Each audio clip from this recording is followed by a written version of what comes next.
വർഷവസന്തങ്ങളുടെ അനുസ്യൂതമായ തുടർച്ചകൾക്കിടയിൽ നമുക്ക് പ്രിയപ്പെട്ട പലരെയും കാലം തിരിച്ചു വിളിക്കും. നമ്മുടെ റെസിഡൻസ് അസോസിയേഷന്റെ രൂപീകരണത്തിന് ശേഷം നമ്മിൽ നിന്ന് വിട പറഞ്ഞവർ: ഉഷ കായക്കത്തായം, പ്രവീഷ് മാടത്ത് തായം, ശാലിനി എടക്കാട്ട് തായം, വേലായുധൻ എടക്കാട്ട് മീത്തൻ, ഗോപാലൻ എടക്കാട്ട് തായം. കൂടാതെ നമ്മുടെ പ്രദേശത്തും അടുത്ത പ്രദേശങ്ങളിലും മരണപ്പെട്ടവർ, വയനാട് പ്രകൃതി ദുരന്തത്തിൽ മരണമടഞ്ഞവർ, റോഡപകടങ്ങളിൽ ജീവൻ പൊലിഞ്ഞവർ, കലാ, സാഹിത്യ, സാംസ്കാരിക, രാഷ്ട്രീയ രംഗങ്ങളിൽ പ്രവർത്തിച്ച് മരണമടഞ്ഞവർ, നമ്മുടെ രാജ്യത്തിനു വേണ്ടി ജീവൻ ബലിയർപ്പിച്ച ധീര ജവാന്മാർ, എല്ലാവർക്കും വേണ്ടി കനാൽ തീരം റെസിഡൻസ് അസോസിയേഷന്റെ പേരിൽ അനുശോചനം രേഖപ്പെടുത്തുന്നു. ഇവരുടെ മരിക്കാത്ത ഓർമ്മകൾക്ക് മുമ്പിൽ സ്നേഹാദരങ്ങൾ അർപ്പിച്ചുകൊണ്ട് നമുക്ക് ഒരു മിനിറ്റ് എഴുന്നേറ്റ് നിന്ന് മൗനം ആചരിക്കാം.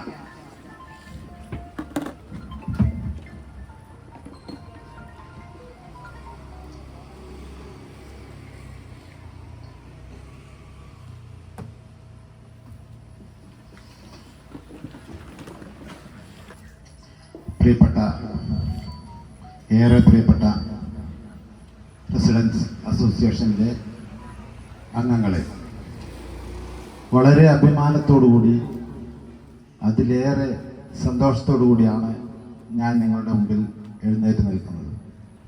നമ്മുടെയൊക്കെ ഇതിൽ കൂടിയിരിക്കുന്ന, ഇവിടെ സന്നിഹിതരായിരിക്കുന്ന, ഇനിയും സന്നിഹിതരായിട്ടില്ലാത്ത നമ്മുടെ റെസിഡൻസ് അസോസിയേഷനിലെ ആഗ്രഹമായിരുന്നു നമുക്കും ഒരു റെസിഡൻസ് അസോസിയേഷൻ വേണമെന്നുള്ളത്. അത് അതിൻ്റെ നാൾ വഴിയെക്കുറിച്ച് നമ്മുടെ റിപ്പോർട്ടിങ്ങിൽ വിശദമായി പ്രതിപാദിക്കുന്നുണ്ട്. ഏതായാലും ഇതിൻ്റെ തുടക്കത്തിൽ വളരെ കുറഞ്ഞ രീതിയിൽ തുടങ്ങിയെങ്കിലും ഇപ്പോൾ ഏകദേശം 100ഓളം വീടുകൾ നമ്മുടെ ഈ റെസിഡൻസ് അസോസിയേഷനിൽ മെമ്പർമാരായിട്ടുണ്ട്. ഇത് നമ്മുടെയൊക്കെ ഐക്യത്തിനും നമ്മുടെയൊക്കെ സുരക്ഷയ്ക്കും സമാധാനത്തിനും വേണ്ടിയുള്ളതാണ് എന്നതാണ് നമ്മൾ ഓരോരുത്തരും മനസ്സിലാക്കേണ്ടത്. തീർച്ചയായും ഇത് നമ്മുടെ നാളെയുടെ നല്ല ഭാവിക്ക് വേണ്ടി കൂടി ഒരു മുതൽക്കൂട്ടായി മാറുമെന്ന പ്രതീക്ഷയോടെ ഞാൻ എൻ്റെ ഉത്തരവാദിത്തത്തിലേക്ക് കടക്കുകയാണ്. ഈ പരിപാടിയിൽ അനുശോചനം പറഞ്ഞത് ശ്രീമതി നിഷ KP, നമ്മുടെ റെസിഡൻസിൻ്റെ വൈസ് പ്രസിഡന്റ് ആയിരുന്നു. അവരെ ഈ പരിപാടിയിലേക്ക് സ്വാഗതം ചെയ്തുകൊണ്ട് നമ്മുടെ പരിപാടിയിൽ അധ്യക്ഷം വഹിക്കുന്നത് ഈ റെസിഡൻസ് അസോസിയേഷന്റെ ബഹുമാന്യനായ പ്രസിഡന്റ് ശ്രീ M. സുധാകരൻ അവർകളാണ്. അവരെയും ഈ പരിപാടിയിലേക്ക് സ്വാഗതം ചെയ്യുന്നു. നമ്മുടെ ഈ മഹത്തായ ഈ പരിപാടി, നമ്മുടെ ഏറെ നാളുടെ അധ്വാനത്തിന് ശേഷം സന്നിഹിതരായ ഈ വേദി, ഈ പരിപാടി ഉദ്ഘാടനം ചെയ്ത് നമ്മോട് സംസാരിക്കുന്നത് നമ്മുടെ പഞ്ചായത്തിന്റെ പ്രസിഡന്റ് ബഹുമാനിയായ ശ്രീമതി ഷീബ KP അവർകളാണ്. അവരെ ആദരപൂർവ്വം സ്വാഗതം ചെയ്യുന്നു. ഇവിടെ എത്തിയിരിക്കുന്നത് നമ്മുടെ റെസിഡൻസ് ഉൾക്കൊള്ളുന്ന police station Chevayur police sub inspector Shriman Sarath Babu KS ആണ്. അദ്ദേഹത്തെയും ആദരപൂർവ്വം ഈ പരിപാടിയിലേക്ക് സ്വാഗതം ചെയ്യുന്നു. പിന്നീട് നമ്മുടെ ഈ റെസിഡൻസ് ഉൾക്കൊള്ളുന്ന വാർഡിന്റെ ബഹുമാന്യനായ മെമ്പർ ശ്രീമാൻ EM ഗിരീഷ് കുമാറിനെയും ഈ പരിപാടിയിലേക്ക് ഹാർദവമായി സ്വാഗതം ചെയ്യുന്നു. പിന്നീട് ഈ പരിപാടിയിൽ റിപ്പോർട്ട് അവതരിപ്പിക്കുന്നത് ശ്രീമതി ശ്യാമള MK ആണ്. അത് നമ്മുടെ റെസിഡൻസിന്റെ ജോയിന്റ് സെക്രട്ടറിയാണ്. അവരെയും ഈ പരിപാടിയിലേക്ക് ഹാർദവമായി സ്വാഗതം ചെയ്യുന്നു. നമ്മുടെ പരിപാടിക്ക് ആശംസകൾ അർപ്പിച്ചുകൊണ്ട് സംസാരിക്കുന്നത് ശ്രീ അബ്ദുറഹ്മാൻ V. അവരുടെ ഈ റെസിഡൻസിന്റെ മുഖ്യ രക്ഷാധികാരിയാണ്. അദ്ദേഹത്തെ ഈ പരിപാടിയിലേക്ക് സ്വാഗതം ചെയ്യുന്നു. കൂടാതെ നമ്മുടെ റെസിഡൻസിലെ മെമ്പർമാരായ നമ്മുടെ സീനിയർ സിറ്റിസൺസ് ആയ ശ്രീമാൻ മോഹൻദാസ് ശ്രീവത്സരം, കൂടാതെ ശ്രീ മാധവൻ നായർ KP, ശ്രീ പുരുഷോത്തമൻ കുഴിയാനിക്കൽ എന്നിവരെയും ഈ പരിപാടിയിലേക്ക് ഹാർദവമായി സ്വാഗതം ചെയ്യുന്നു. ഇതിനുശേഷം നമ്മുടെ ലോഗോ ഡിസൈൻ ചെയ്ത ഒരു മത്സരമുണ്ടായിരുന്നു. അംഗങ്ങൾക്കിടയിലുള്ള ആ മത്സരത്തിൽ നമ്മുടെ സമ്മാനാർഹമായ ലോഗോ ഡിസൈൻ ചെയ്ത രഞ്ജിത്ത് പണിക്കരൻ, അവരെയും ഈ പരിപാടിയിലേക്ക് സ്വാഗതം ചെയ്യുന്നു. പിന്നീട് അതുപോലെ സമ്മാനാർഹമായ 2 ലോഗോ കൂടിയുണ്ട്. ആ 2 പേരെയും ഈ പരിപാടിയിലേക്ക് സ്വാഗതം ചെയ്യുന്നു. ഈ ഉപഹാര സമർപ്പണം നടത്തുന്നത് ബഹുമാന്യനായ പഞ്ചായത്ത് പ്രസിഡന്റ്, ബഹുമാന്യനായ Shri Jawahar SI Sarath Babu, ward member Shri Girish Kumar എന്നിവരാണ്. കൂടാതെ ഈ പരിപാടിക്ക് നന്ദി സമർപ്പിക്കുന്നത് ശ്രീ പ്രമോദ് കാനത്ത്, അദ്ദേഹം നമ്മുടെ റെസിഡൻസ് ഗ്രൂപ്പിന്റെ സെക്രട്ടറി കൂടിയാണ്. അദ്ദേഹത്തെയും ഈ പരിപാടിയിലേക്ക് സ്വാഗതം ചെയ്തുകൊണ്ട് ഈ പരിപാടി അധ്യക്ഷം വഹിക്കുവാൻ നമ്മുടെ പ്രസിഡന്റ് ശ്രീമാൻ M. സുധാകരൻ അവരുടെ ആദരവുമായി ക്ഷണിക്കുന്നു.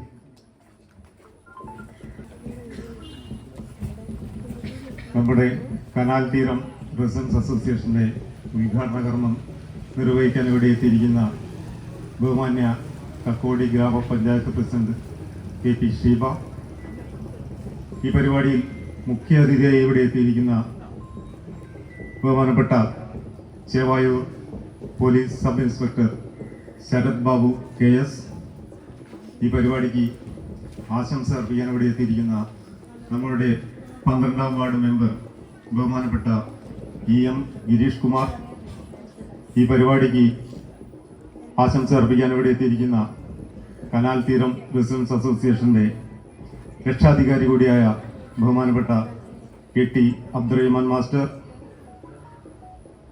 കനാൽ തീരം റെസിഡൻസ് അസോസിയേഷന്റെ മെമ്പർ ശ്രീ മോഹൻദാസ് ശ്രീവത്സം, കനാൽ തീരം റെസിഡൻസ് അസോസിയേഷന്റെ member Shri Madhavan Nair KP, canal തീരം റെസിഡൻസ് അസോസിയേഷനിലെ മെമ്പർ ശ്രീ പുരുഷോത്തമൻ കുഴിയാണിക്കൽ, ഈ പരിപാടിക്ക് ആശംസ അർപ്പിച്ച കനാൽ തീരം റെസിഡൻസ് അസോസിയേഷന്റെ സെക്രട്ടറി ബഹുമാനായ KT റസാഖ്, ഈ പരിപാടിക്ക് അനുശോചനം അർപ്പിച്ച കനാൽ തീരം റെസിഡൻസ് അസോസിയേഷന്റെ വൈസ് പ്രസിഡന്റ് നിഷ KP, ഈ പരിപാടിക്ക് റിപ്പോർട്ട് അവതരിപ്പിക്കാൻ ഇവിടെ എത്തിയിരിക്കുന്ന ബഹുമാന്യായ കനാൽ തീരം റെസിഡൻസ് അസോസിയേഷന്റെ ജോയിന്റ് സെക്രട്ടറി ബഹുമാന്യ ശ്രീമതി NK ശ്യാമള, ഈ പരിപാടിക്ക് നന്ദി അർപ്പിക്കാൻ ഇവിടെ എത്തിയിരിക്കുന്ന കനാൽ തീരം റെസിഡൻസ് അസോസിയേഷന്റെ ട്രഷറർ പ്രമോദ് കേനത്ത്, കനാൽ തീരം റെസിഡൻസ് അസോസിയേഷന്റെ മുഴുവൻ കുടുംബാംഗങ്ങളെ, സഹോദരന്മാരെ, ഈ പരിപാടിയിൽ ഇവിടെ എത്തിയിരിക്കുന്ന മുഴുവൻ സജ്ജനങ്ങളെ, ഇന്ന് ഈ ഞായറാഴ്ച 2024 യാത്രയയക്കാനും ഒപ്പം ക്രിസ്മസിനെയും പുതുവത്സരത്തെയും വരവേൽക്കാനും കാത്തിരിക്കുന്ന നമ്മുടെ ഈ ഡിസംബറിലെ ഈ ശിശിരകാലത്ത് സമയം സായാഹ്നത്തിലേക്ക് എത്തി നോക്കുന്ന ഈ സമയത്ത് നമ്മളെല്ലാവരും ഇവിടെ ഒത്തുകൂടിയത് നമ്മുടെയൊക്കെ ചിരകാലാഭിലാഷമായ കനാൽ തീരം റെസിഡൻസ് അസോസിയേഷന്റെ ഉദ്ഘാടന കർമ്മം നിർവഹിക്കുക, അതോടൊപ്പം തന്നെ ആ പരിപാടി മംഗളമാക്കുക എന്ന ഉദ്ദേശത്തോടു കൂടിയാണ്. ഇന്ന് നമ്മളൊക്കെ ഒരുപാട് വിദ്യാസമ്പന്നരും വിദ്യാഭ്യാസമുള്ളവരുമാണ്. അതുപോലെ തന്നെ പലരുടെയും പേരിന്റെ ഇടവും വലവുമൊക്കെ ഡിഗ്രികൾ എഴുതാൻ സ്ഥലമില്ലാത്ത രീതിയിൽ അത്ര ഉന്നത വിദ്യാഭ്യാസം നേടിയവരാണ് പലരും. ഞാൻ ഉന്നത വിദ്യാഭ്യാസം നേടുന്നതിനോ ഡിഗ്രി സമ്പാദിക്കുന്നതിനോ എതിരാണെന്ന് ആരും വിചാരിക്കുന്നു. എല്ലാവരും പഠിക്കണം, ഉന്നത വിദ്യാഭ്യാസം നേടണം, എല്ലാ ഡിഗ്രികളും നേടണം. വിദ്യാഭ്യാസം അമൂല്യമാണ് എന്ന ഉറച്ച വിശ്വാസമുള്ള ആൾ തന്നെയാണ്. അതുകൊണ്ട് എല്ലാവരും പഠിച്ചുകൊണ്ടേയിരിക്കണം. എന്നാൽ നമ്മളുടെയൊക്കെ ദൈനംദിന ജീവിതത്തിൽ നമുക്ക് ആവശ്യമായ പല വിദ്യാഭ്യാസങ്ങളും ചില സ്ഥലങ്ങളിലും അതിന്റെ മൂല്യച്യുതി വന്നുകൊണ്ടിരിക്കുന്നോ എന്ന് സംശയിക്കേണ്ടിയിരിക്കുന്നു. അത് മറ്റൊന്നുമല്ല, പരസ്പരം സ്നേഹിക്കാനും സഹായിക്കാനും ചേർന്ന് നിൽക്കാനും ഒപ്പമുണ്ട് എന്ന് പറയാനും ഒരു കൈത്താങ്ങാവാനും നമ്മൾ പഠിക്കേണ്ട അമൂല്യമായ വിദ്യാഭ്യാസം. അതിന് ഉദാഹരണമാണ് ഇന്ന് നാം കാണുന്ന, കേൾക്കുന്ന, വായിക്കുന്ന വാർത്താ മാധ്യമങ്ങളിലൂടെ നമ്മളുടെയൊക്കെ മുന്നിലേക്ക് വന്നുകൊണ്ടിരിക്കുന്ന ഹൃദയഭേദകമായ പല വാർത്തകളും കാഴ്ചകളും. പിതാവിനോട് മക്കളുടെ ക്രൂരത, മക്കളോട് രക്ഷിതാവിന്റെ ക്രൂരത, എന്തിനേറെ പരസ്പരം ക്രൂരതകൾ കൊണ്ടുള്ള ഒരു വാർത്താ രംഗം തന്നെയാണ് പല ദിവസവും നമ്മളുടെ മുന്നിലേക്ക് വരുന്നത്. ഇതിനൊക്കെ കാരണം ഞാൻ മനസ്സിലാക്കുന്നത്, ഇന്ന് നമ്മുടെയൊക്കെ വീടുകളിൽ നമ്മൾ ഒരു നല്ല രീതിയിൽ പരസ്പരം സ്നേഹിക്കാനും സഹായിക്കാനും നമ്മൾ പഠിപ്പിക്കുന്നുണ്ട്. അത് വളരെ യാഥാർത്ഥ്യമാണ്. ആ വിദ്യാഭ്യാസം ഇന്നുള്ളതിനേക്കാൾ കുറെ കൂടി മേന്മ കൂട്ടി നമ്മൾ തുടങ്ങേണ്ടിയിരിക്കുന്നു. നമ്മളുടെ ഈ സിലബസ് ഒന്ന് ശക്തമായി നമ്മളുടെ വീടിൽ നിന്ന് തുടങ്ങണം. എങ്കിൽ മാത്രമേ നമ്മൾക്ക് ആ ചോർന്നു പോകുന്ന വിദ്യാഭ്യാസത്തെ മൂല്യം നിർത്തി നമ്മളുടെ നാടിന്റെ നന്മ, അതിന്റെ പുരോഗതി മുന്നോട്ട് കൊണ്ടുവരാൻ സാധിക്കൂ എന്നാണ് എന്ന് പറയുന്നത്. അതുപോലെ തന്നെ ഈ മനുഷ്യന് ആവശ്യമായ ഈ സ്നേഹ വിദ്യാഭ്യാസം കുറഞ്ഞു പോയതിനെ പറ്റി നമ്മുടെയൊക്കെ ഇന്ത്യയിലെ ഒരുപാട് ഉന്നത ഉദ്യോഗസ്ഥന്മാരുണ്ടായിരുന്നു. അക്കൂട്ടത്തിൽ ഒരു ആളായിരുന്നു TN ശേഷൻ, തിരുനെല്ലായിൽ നാരായണ ശേഷൻ അയ്യർ എന്നാണ് അദ്ദേഹത്തിന്റെ പേര്. പലരും കേട്ടിട്ടുണ്ടാവും. അദ്ദേഹം വളരെ സത്യസന്ധനും കൃത്യനിഷ്ഠതയുള്ള ഉദ്യോഗസ്ഥനായിരുന്നു. അദ്ദേഹം ഈ ആവശ്യമായ സ്നേഹ വിദ്യാഭ്യാസം ലഭിക്കാത്തതിന്റെ ഒരു കുറിപ്പ് അദ്ദേഹത്തിന്റെ പുസ്തകത്തിൽ എഴുതി വെച്ചിട്ടുണ്ട്. അത് ഞാൻ നിങ്ങളോട് പറയാം.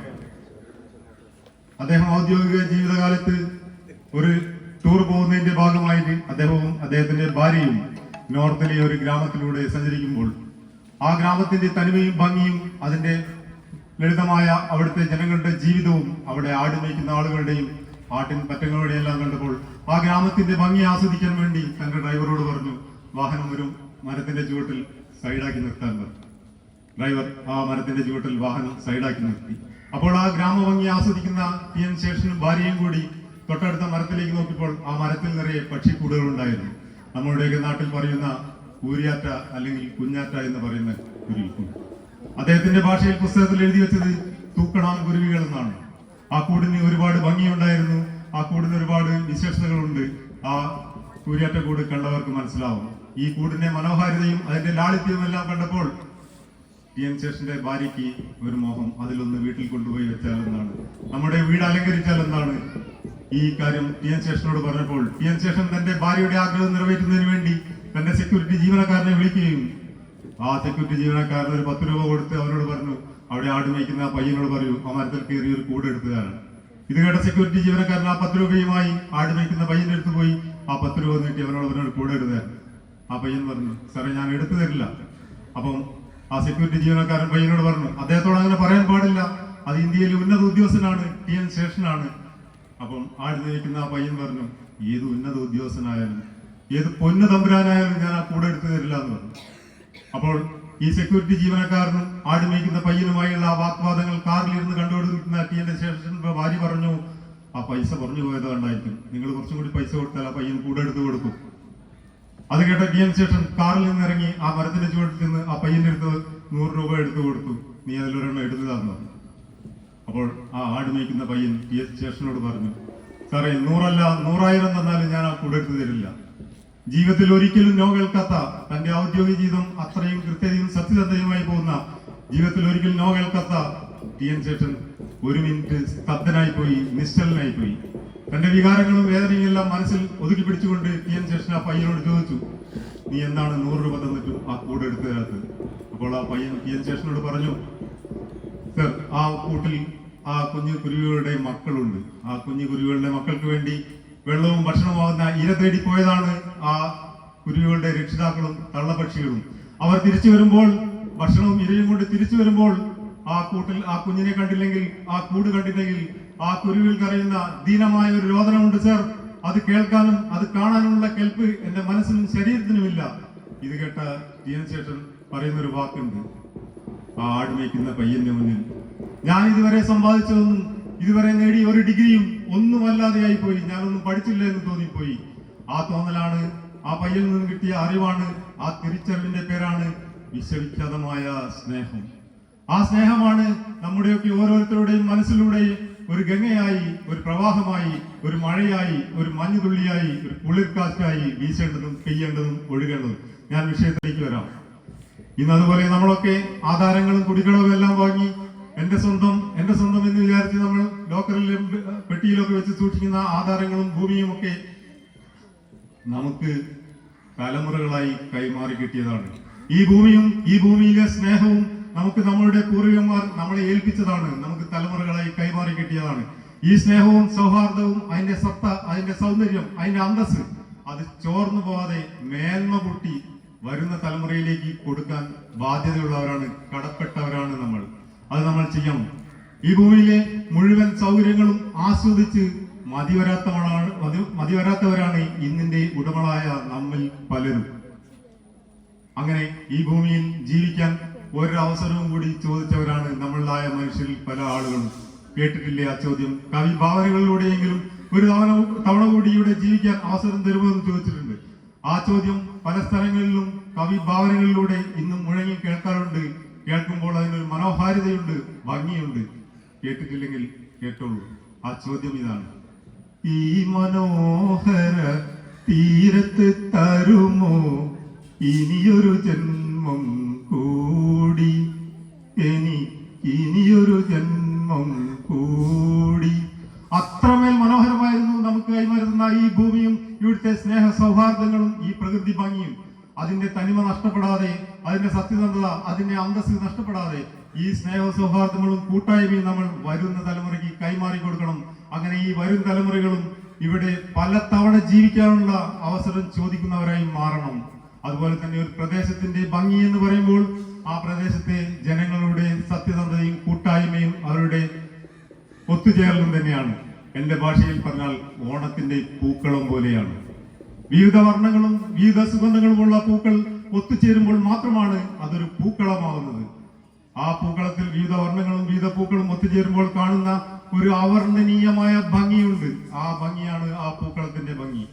ഇത് തന്നെയാണ് ഒരു നാടിന്റെ പുരോഗതിയും ഒരു നാടിന്റെ ഭംഗി എന്ന് പറയുന്നത്. വിവിധ മതസ്ഥരും വിവിധ വിദ്യാഭ്യാസമുള്ളവരും വിവിധ വസ്ത്രങ്ങൾ ധരിക്കുന്നവരും വിവിധ ഭക്ഷണങ്ങൾ ധരിക്കുന്നവരും വിവിധ ആചാരങ്ങളുള്ളവരും എല്ലാവരും കൂടി തോളു ചേർന്ന് കൂട്ടായി നിൽക്കുമ്പോൾ മാത്രമാണ് ആ പ്രദേശത്തിന്റെ പുരോഗതിയും ഭംഗിയും. അതിനെയാണ് ഗ്രാമഭംഗി, നാടിന്റെ ഭംഗി, രാജ്യത്തിന്റെ ഭംഗി എന്ന് പറയുന്നത്.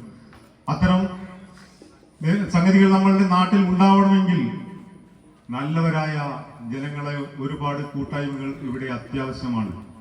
അത്തരം കൂട്ടായ്മകൾ മുഖ്യ പങ്ക് വഹിക്കുന്ന ഒരു കൂട്ടായ്മയാണ് റെസിഡൻസ് അസോസിയേഷൻ. അസോസിയേഷനിലെ ഓരോ വീടുകളിൽ നിന്നും ഇന്ന് തന്നെ ഇപ്പോൾ നമ്മൾ നടത്തിക്കൊണ്ടു കൊടുക്കുന്ന സ്നേഹ വിദ്യാഭ്യാസം ഒന്നുകൂടി മേന്മ കൂട്ടി തുടങ്ങിക്കൊണ്ട് നമ്മുടെ ഈ നാട്ടിൽ സാഹോദര്യ സ്നേഹവും ഉള്ള തോളോട് തോൾ ചേർന്ന് നിൽക്കുന്ന വിദ്യാസമ്പന്നരായ ഒരു യുവാക്കളെ, തലമുറയെ മദ്യത്തിനോടും ലഹരിയോടും നോ പറയുന്ന ഒരു സമൂഹത്തെ നമുക്ക് വാർത്തെടുക്കാൻ കഴിയണം. അങ്ങനെ ഒരു സമൂഹം ഇവിടെ ഉണ്ടായി ആ സമൂഹം കൊണ്ട് നമ്മളുടെ നാട് നന്മയിലേക്ക് പോകണം. അത്തരം സമൂഹത്തെ വാർത്തെടുക്കാൻ നമ്മുടെ റെസിഡൻസ് അസോസിയേഷന് വേണ്ടി കഴിയണം. അതിനുവേണ്ടി നമ്മളെല്ലാവരും പരിശ്രമിക്കണം. അങ്ങനെ ഈ റെസിഡൻസ് അസോസിയേഷൻ ഈ നാടിന്റെ തന്നെ ഒരു വലിയ മാറ്റത്തിന്റെ തുടക്കമാവണം എന്നാണ് എനിക്ക് പറയാനുള്ളത്.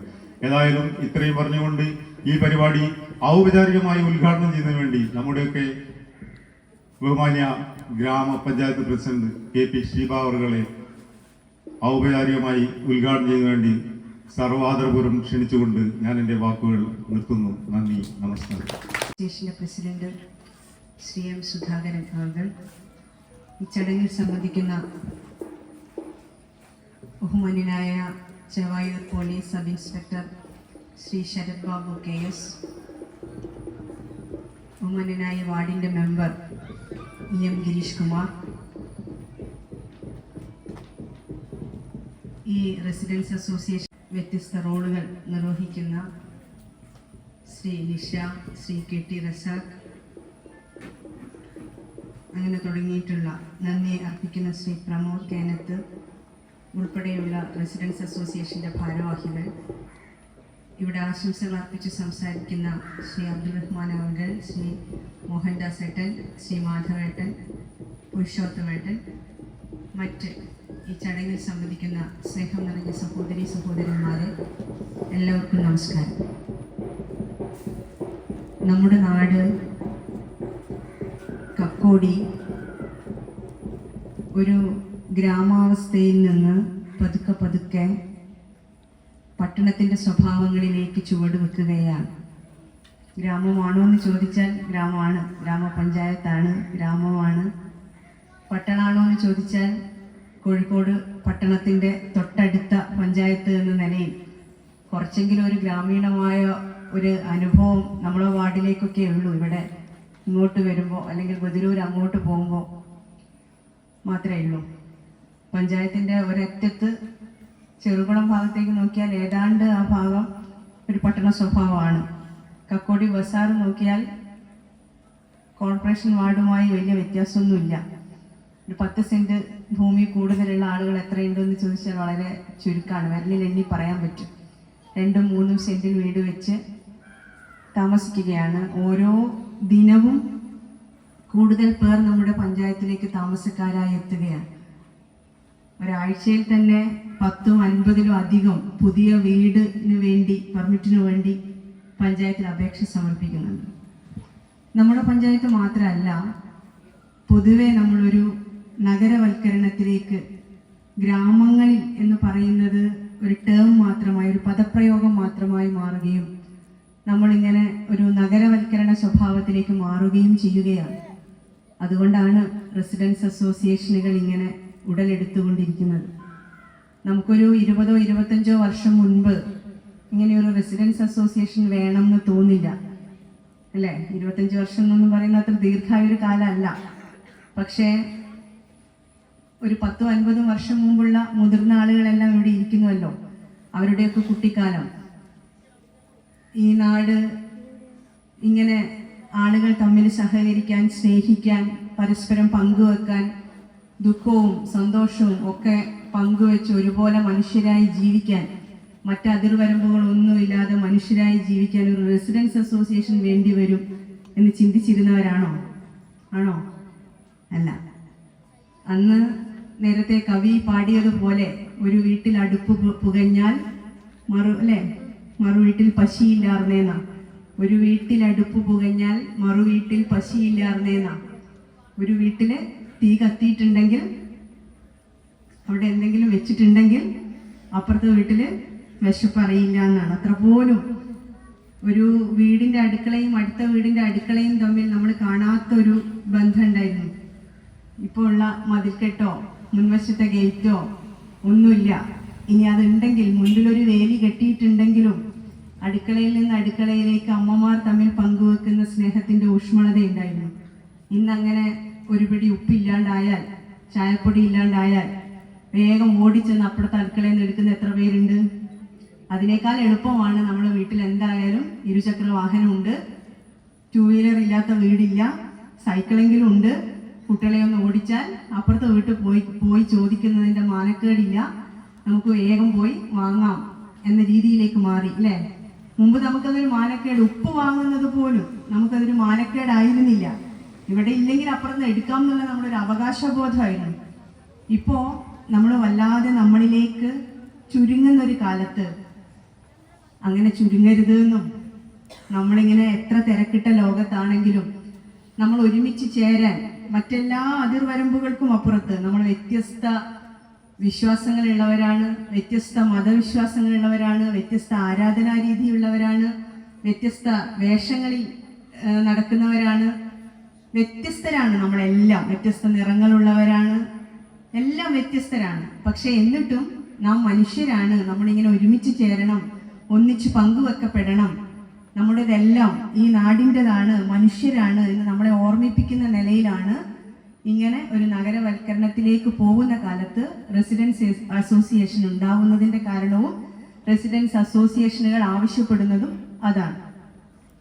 തീർച്ചയായിട്ടും നമ്മുടെ കനാൽ തീരം റെസിഡൻസ് അസോസിയേഷന് അങ്ങനെ അത്തരം ലക്ഷ്യങ്ങളെ സാധൂകരിക്കാൻ, അങ്ങനെ അതിർവരമ്പുകളില്ലാതെ മനുഷ്യരായി ഒത്തുചേരാൻ എല്ലാ കാലവും കഴിയട്ടെ എന്നാണ് എനിക്ക് ആഗ്രഹിക്കാനുള്ളത്. അങ്ങനെ ആശംസിക്കുകയാണ്. നമ്മളിപ്പോൾ ജീവിക്കുന്ന കാലം അത്രത്തോളം മനുഷ്യത്വത്തിന് വില നൽകുന്ന കാലമാണോ എന്ന് ചോദിച്ചാൽ, ഈ നമ്പർ 1 സംസ്ഥാനമായ കേരളത്തിൽ നിന്നുകൊണ്ടും നമുക്കൊട്ടേറെ ആശങ്കകൾ ഉണ്ടാവുകയാണ്. നമ്മളേറെ പുരോഗമിച്ച ഒരു സംസ്ഥാനമാണ്. നിങ്ങളെല്ലാം യാത്ര പോകുന്നവരും ഒക്കെ ആയിരിക്കും. ഇപ്പൊ കുടുംബശ്രീ പോലും സ്ത്രീകൾ ഒന്നിച്ച് യാത്ര ചെയ്യുന്നവരാണ്. ചിലപ്പോൾ പുറത്ത് സംസ്ഥാനങ്ങളിലൊക്കെ പോയിട്ടുണ്ടാവും. തമിഴ്നാടും കർണാടകയും ഉത്തരേന്ത്യൻ ഗ്രാമങ്ങളും എല്ലാം താരതമ്യം ചെയ്യുമ്പോൾ നമ്മുടെ ഗ്രാമം, നമ്മുടെ കേരളം എന്ന് പറയുമ്പോൾ തന്നെ അതിൻ്റെ ഒരു മണമടിക്കുമ്പോൾ ഉള്ള ഒരു സാംസ്കാരിക പൈതൃകം നമുക്കുണ്ട്, അതിൻ്റെ ഒരു പച്ചപ്പുണ്ട്. ദൈവത്തിൻ്റെ സ്വന്തം നാടാണ് കേരളം എന്ന് നമുക്ക് അഭിമാനത്തോടെ തോന്നും മറ്റെവിടെയും നമ്മൾ യാത്ര ചെയ്യുമ്പോൾ. നമ്പർ 1 സംസ്ഥാനമാവുന്നത് കുറെ വികസനം നടക്കുന്നത് കൊണ്ട് മാത്രമല്ല, റോഡും പാലവും കെട്ടിടവും ഒക്കെ ഉണ്ടാവുന്നത് കൊണ്ട് മാത്രമല്ല, നമ്മുടെ ഒരു സാംസ്കാരിക തന്മ കൊണ്ടുകൂടിയാണ്. വിദ്യാഭ്യാസമുള്ളവരാണ്, സ്ത്രീ സാക്ഷരത കൂടുതലുള്ളവരാണ്, ശിശുമരണ നിരക്ക് കുറവുള്ളവരാണ്. എല്ലാ കാര്യത്തിലും ശുചിത്വ കാര്യങ്ങളിൽ മറ്റ് സംസ്ഥാനങ്ങളെ എല്ലാം അപേക്ഷിച്ച് മുന്നിൽ നിൽക്കുന്നവരാണ്. അങ്ങനെയെല്ലാമുള്ള നമ്മുടെ ഉള്ളിൽ തന്നെയുള്ള ഒരു ബോധം, നമ്മുടെ സാംസ്കാരിക ബോധമാണ് നമ്മളെ ഒന്നാമതാക്കുന്നത്. എന്നാൽ ആ സാംസ്കാരിക ബോധത്തിനുമേൽ വല്ലാത്ത കടന്നുകയറ്റം ഇപ്പോൾ ഉണ്ട് എന്നത് നാം തിരിച്ചറിയാതെ പോകരുത്. നമ്മുടെ കേരളം ഒരു കാലത്ത് വലിയ ജീർണതകൾ ബാധിച്ച ഒരു കാലം നമ്മുടെ ചരിത്രത്തിലുണ്ട്. ജാതിയുടെ അതിപ്രസരമുള്ള കാലം, തൊട്ടുകൂടായ്മയുടെ തീണ്ടിക്കൂടായ്മയുടെ കാലം, അക്ഷരം കേട്ട ചെവിയിലേക്ക് ഈയം ഒഴിക്കുന്നതാണ് സാമൂഹ്യ നീതി എന്ന് അടിയുറച്ച് വിശ്വസിച്ചിരുന്ന കാലം. അത്രമേൽ ജീർണമായിരുന്നു നമ്മുടെ കേരളം ഒരു കാലത്ത്. ഒരുപാട് നവോത്ഥാന നായകർ ഉഴുന്നു മറിച്ച മണ്ണിലൂടെയാണ്, അവരുഴുതതിലൂടെയാണ് നാം ചുവടുവെച്ച് ജീവിച്ചുകൊണ്ടിരിക്കുന്നത്. അവരില്ലാതാക്കിയ ജീർണതകളാണ് വീണ്ടും നമ്മുടെ കേരളത്തിലേക്ക് വരണമെന്ന് ശാഠ്യം പിടിക്കുന്നത്, നാം കേട്ടുകൊണ്ടേയിരിക്കുന്നത്. പ്രിയപ്പെട്ടവരെ, അങ്ങനെ കേട്ടുകൊണ്ടിരിക്കുന്ന ഈ സമൂഹത്തിൽ, ഈ കെട്ട കാലത്ത് എന്തൊരു സൗന്ദര്യമുള്ള കാഴ്ചയാണ്. ഇങ്ങനെ ഒരുമിച്ചൊന്ന് ഇരിക്കുക, പങ്കുവെക്കുക എന്നുള്ളതിന്റെ അപ്പുറത്തേക്ക് ഒരുമിച്ച് ഇരിക്കാൻ കഴിയുക, ഒരുമിച്ച് ഭക്ഷണം കഴിക്കാൻ കഴിയുക, ഒരുമിച്ച് നമുക്ക് ആസ്വദിക്കാൻ കഴിയുക, ഈ നാട് എന്റേതാണ്, സന്തോഷം നിലനിർത്തുന്നതിന് വേണ്ടി അശ്രാന്തമായ പരിശ്രമം നാം നടത്തേണ്ട കാലവുമാണ്. സാംസ്കാരിക ജീർണതകൾ വല്ലാതെ നമ്മളെ പിടിമുറുക്കുന്നു. നമ്മളിപ്പോ ഇവിടെ സംസാരിച്ചപ്പോഴാരോ സൂചിപ്പിച്ചു, വലിയ വിദ്യാഭ്യാസ യോഗ്യതയുള്ളവരായി മാറുന്നു. എല്ലാം നമ്പർ 1 ആണെന്ന് പറയുമ്പോൾ അതിന്റെ കൂടെ തന്നെയാണല്ലോ മികച്ച ആരോഗ്യവും മികച്ച വിദ്യാഭ്യാസ സംവിധാനങ്ങളും എല്ലാം. മികച്ച വിദ്യാഭ്യാസമുണ്ട് എന്ന് പറയുന്നവരിൽ തന്നെ ചെറുപ്പക്കാരുടെ ഇടയിലേക്ക് അറിയാതെ സ്ത്രീധനവും മറ്റ് ആചാരങ്ങളും എല്ലാം കടന്നു വരുന്നു. ഇപ്പൊ കുറേ ദിവസങ്ങളിലായി നമ്മുടെ സോഷ്യൽ മീഡിയകളിൽ ഞാനിങ്ങനെ ഓർക്കുകയായിരുന്നു. എനിക്ക് തോന്നുന്നത് നമ്മുടെ രാജ്യത്തെ ഏറ്റവും സാമ്പത്തികമായി ഏറ്റവും പ്രമുഖനായ ഒരാളുടെ മകന്റെ വിവാഹമാണ് ആഘോഷം തുടങ്ങിയത്. ഇപ്പോഴും അത് കഴിഞ്ഞിട്ടില്ല. വലിയ ആഘോഷമായി വിവാഹം നടക്കുന്നത് കാണിക്കുന്നു. എത്രയോ ദിവസത്തെ വീലുകൾ ഇപ്പോഴും കഴിഞ്ഞിട്ടില്ല. എനിക്ക് തോന്നുന്നൊരു 5-6 മാസം മുമ്പാണ് രാജ്യത്തെ തന്നെ ഏറ്റവും വലിയ സമ്പന്നന്റെ വീട്ടിലെ വിവാഹം ഇങ്ങനെയാണ് എന്ന് നാട്ടിലെ ആളുകളുടെ ഇടയിൽ. അത് കഴിഞ്ഞതിന് ശേഷം ഇങ്ങോട്ട് പലരുടെയും വിവാഹ ചിത്രങ്ങൾ, വിവാഹ വീഡിയോകൾ നമ്മൾ കാണുകയാണ്. അപ്പൊ നമ്മുടെ സ്ത്രീകളോട് റേഷൻ കടയിൽ അരി കിട്ടുന്നുണ്ടോ, അല്ലെങ്കിൽ നമ്മൾ വാങ്ങിയ പഞ്ചസാരന്റെ വില എത്രയാന്ന് ചോദിച്ചാൽ അറിയാത്തവർക്ക്, ആ കല്യാണത്തിന്, ആ സിനിമാ താരത്തിന്റെ കല്യാണത്തിന് അവരുടെ ഭാര്യ എടുത്ത സാരിയുടെ വില ചോദിച്ചാൽ അവർക്കറിയാം. സാരിയുടെ വില, ആഭരണങ്ങളിലേക്ക്, ഘോഷങ്ങളിലേക്ക് അറിയാതെ നമ്മൾ മാറിപ്പോകുന്നു. ഒരു സാധാരണ മനുഷ്യന്റെ ജീവിത പ്രശ്നം എന്നുള്ളതിന്റെ അപ്പുറത്തേക്ക് ഒരു ജീവിതം തുടക്കമിടുന്ന ഒരാളുടെ മനസ്സിലേക്ക് ഇങ്ങനെയൊക്കെ ആവണം എന്നുള്ളൊരു ആശയം എവിടേക്കോ നമ്മുടെ മനസ്സിലേക്ക് സന്നിവേശിപ്പിക്കപ്പെടുന്നു.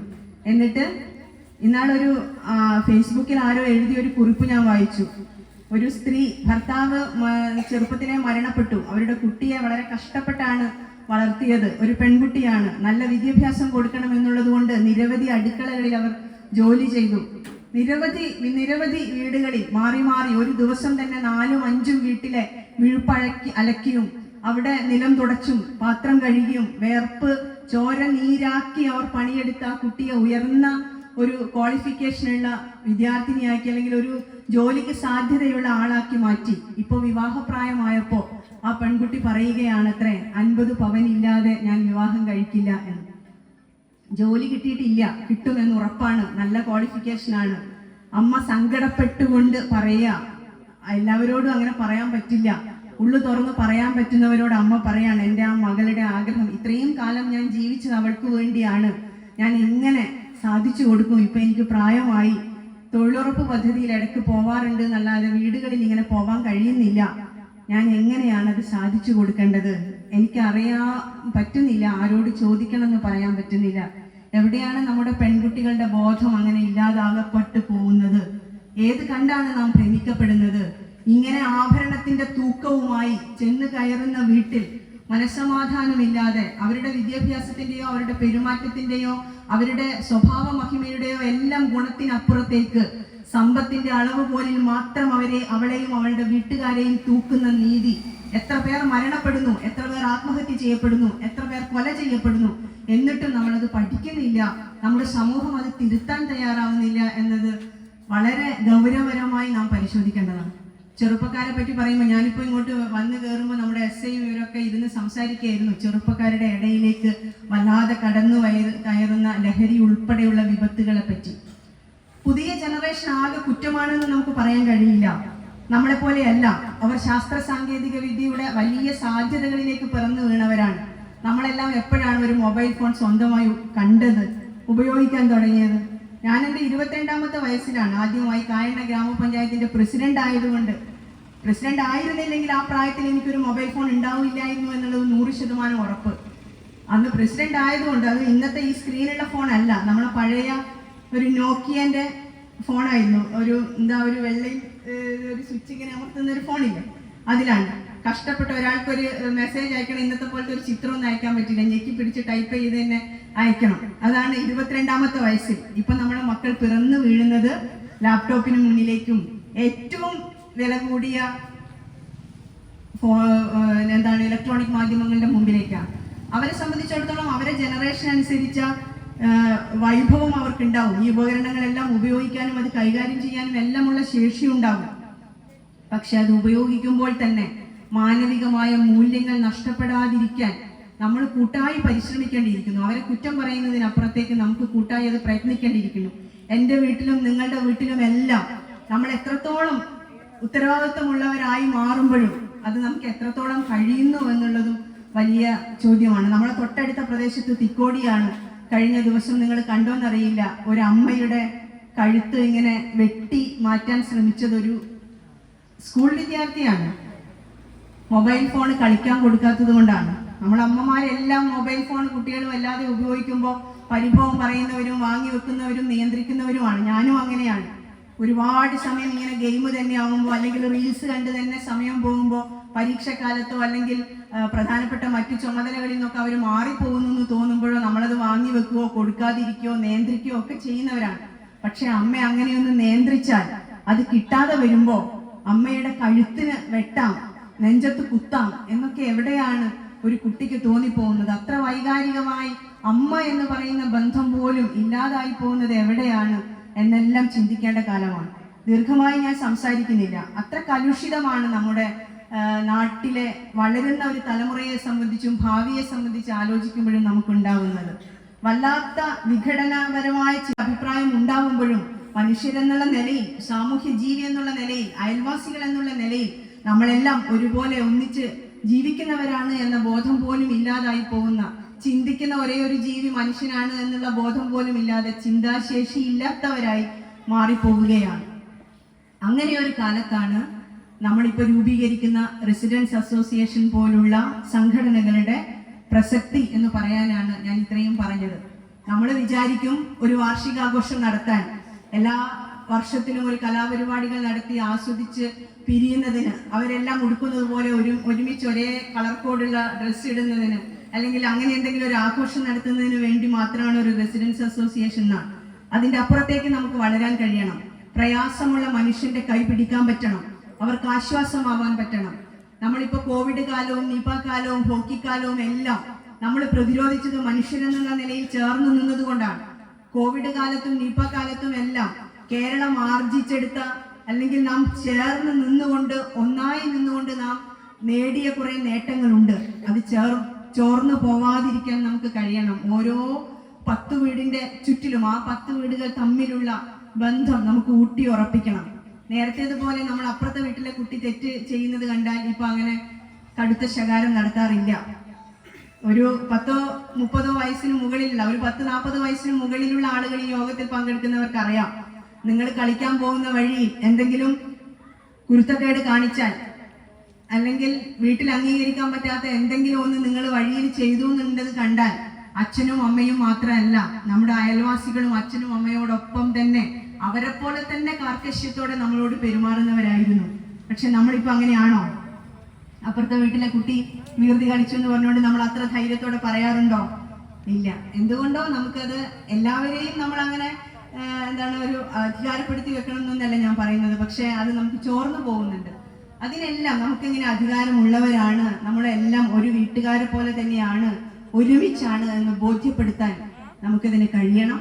എല്ലാവരും, നമ്മുടെ ഇന്ത്യയുടെ സൗന്ദര്യം എന്ന് പറയുന്നത് തന്നെ വൈവിധ്യമാണ്. ഓരോ സംസ്ഥാനത്തിലുമുള്ള വൈവിധ്യം, വ്യത്യസ്ത ഭാഷ സംസാരിക്കുന്ന, വ്യത്യസ്ത ആചാരങ്ങളുള്ള, വ്യത്യസ്ത വിശ്വാസങ്ങളുള്ള, വ്യത്യസ്ത ദൈവങ്ങളിൽ വിശ്വസിക്കുന്ന, ഒരു ദൈവത്തിലും വിശ്വസിക്കാത്ത, രാജ്യത്തിന്റെ ഭരണഘടനയ്ക്ക് കീഴിൽ എല്ലാ മനുഷ്യരും തുല്യരാണെന്ന് വിശ്വസിക്കുന്ന ഈ വൈവിധ്യമാണ് ഇന്ത്യയുടെ സൗന്ദര്യം. ആ സൗന്ദര്യത്തിന്റെ ഒരു പാർട്ടാണ് നമ്മുടെ കേരളത്തിന്റെ സാംസ്കാരിക വൈവിധ്യം എന്ന് പറയുന്നത്. ഈ കേരളത്തിന്റെ 14 ജില്ലകളും 14 തരത്തിലാണ്. തിരുവനന്തപുരംകാരൻ സംസാരിക്കുന്നത് പോലെയല്ല കണ്ണൂർക്കാരനും കാസർഗോഡുകാരനും സംസാരിക്കുന്നത്. അതുപോലെയല്ല നമ്മൾ കോഴിക്കോട്ടുകാർ സംസാരിക്കുന്നത്. കോഴിക്കോട്ട് തന്നെ, ഈ ജില്ലയിൽ തന്നെ എത്ര രീതിയിലാണ് മലയാളം തന്നെയാണ് എല്ലാവരും സംസാരിക്കുന്നത്. നമ്മൾ സംസാരിക്കുന്ന പോലെയാണോ ബാലുശ്ശേരിക്കാർ സംസാരിക്കുന്നത്? ആണോ? ബാലുശ്ശേരിന്റെ തൊട്ടപ്പുറത്താണ് കൂരാച്ചുണ്ട്. കൂരാച്ചുണ്ട് കൂടുതലും നമ്മൾ അച്ചായന്മാരൊക്കെയാണ്. അവർ സംസാരിക്കുന്നത് ബാലുശ്ശേരിക്കാർ സംസാരിക്കുന്ന പോലെയാണോ? അല്ല, എല്ലാം വ്യത്യസ്തരാണ്. എന്നിട്ട് നമ്മൾ നന്നായി സ്നേഹിക്കുന്നു. നമ്മൾ ഏറ്റവും ഉടയവരായി, ഉറ്റവരായി ചേർന്ന് നിൽക്കുന്നു. ആ സൗന്ദര്യം നിലനിർത്താനുള്ള എല്ലാ പരിശ്രമവും നമുക്ക് ഒരുമിച്ച് നടത്താൻ കഴിയണം. അതിന് മറ്റെല്ലാ അഭിപ്രായ വ്യത്യാസത്തിനും അപ്പുറത്തേക്ക് നമ്മുടെ സാംസ്കാരിക മണ്ഡലം മനുഷ്യരുടേതാണ് എന്ന് നിലനിർത്താൻ പറ്റണം. അതിനെല്ലാം ശേഷിയുള്ള കമ്മിറ്റിയായി നിങ്ങളുടെ കമ്മിറ്റി വളരട്ടെ. ദീർഘകാലം മനുഷ്യരുടെ ഇടയിൽ ഒത്തുചേർന്ന് അഭിപ്രായ വ്യത്യാസമില്ലാതെ സാധാരണക്കാരന്റെ പ്രയാസങ്ങൾക്കൊപ്പവും സാംസ്കാരിക തനിമ നിലനിർത്തുന്ന നിലയിലും നമ്മുടെ നാടിന്റെ സാംസ്കാരിക മഹിമ ഉയർത്തിപ്പിടിക്കുന്ന നിലയിലും എല്ലാവരും കൂട്ടുചേർന്ന് പ്രവർത്തിക്കാൻ കഴിയുന്ന ഒരു റെസിഡൻസ് അസോസിയേഷനായി കനാൽ തീരം റെസിഡൻസ് അസോസിയേഷൻ മാറട്ടെ. അതിന് നിങ്ങൾക്ക് കഴിയട്ടെ, ഇതിന്റെ കമ്മിറ്റിക്ക് കഴിയട്ടെ അതിനോട് സഹകരിക്കാൻ. 100-ലധികം വരുന്ന വീടുകളാണ് ഈ റെസിഡൻസ് അസോസിയേഷനിലെ അംഗങ്ങൾ. നിങ്ങൾ എല്ലാവരും അതിന് അശാന്തമായ പരിശ്രമം നടത്തണം എന്ന് അഭ്യർത്ഥിച്ചുകൊണ്ട് എല്ലാവരെയും, ഓരോരുത്തരെയും പേരെടുത്ത് പറയാൻ നിർവാഹമില്ലാത്തത് കൊണ്ടാണ്, എല്ലാവരെയും സ്നേഹത്തോടെ അഭിവാദ്യം ചെയ്തുകൊണ്ട് ഈ റെസിഡൻസ് അസോസിയേഷന്റെ ഔപചാരികമായ ഉദ്ഘാടന കർമ്മം നിർവഹിച്ചതായി അറിയിച്ചുകൊണ്ട് ഞാൻ എൻ്റെ വാക്കുകൾ അവസാനിപ്പിക്കുന്നു. നന്ദി, അഭിവാദ്യം.